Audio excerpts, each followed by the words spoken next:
কি এটা অবস্থা লাগলো? হ্যাঁ, আগে আছিল গিবলি, এখন আইছে জেমিনি। এটা দেশ চলার কোন অবস্থা নাই। দেশের অবস্থা আর খারাপ এ প্লাস কই আছে হইস না বেটা। গিবলি আর জেমিনির কথা বুঝছস নি? না জানোস কিচ্ছু?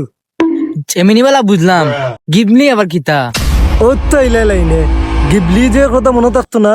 গিবলি দিয়ে যে কার্টুন বানাই দিতে না নি আগে স্টোরি, আর এখন বাড়াইছে জিমিনি, মানে গার্লফ্রেন্ড এর দিলেন ডাইরেক্ট। কি এটা অবস্থা লাগলো? ইতা আর মাতিয়া লাভ নাই। বর্তমানে জেমিনি দিয়া যেটা খররা কোনটা রিয়েল আর কোনটা নকল ইতা বুঝার কোনো উপায় নেই। এখন কোন পর্যায়ে পৌঁছিছে কে বুঝাই নি চিন্তা করিয়া, মানে এআইয়ের যুগ হয়েছে এখন।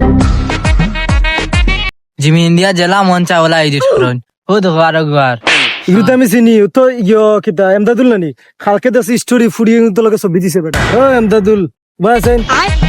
কিতাবা পলাশ ভাই কিতা হইছে দেখলাম বেটা খাইল স্টোরি ফুরিয়ে গুলোকে ছবি দিয়ে স্টোরি ছাড়লে কিতা কাই। যাবা জেমিনি দি বানাইছে তা বুঝো না নি, তুই বেটা এটা বুঝাস না, এটা বাদ জিনিস, এটা মানুষে খারাপ পাইছে। যা সবে বানাই রে, ও কারণে আমিও বানাইছি।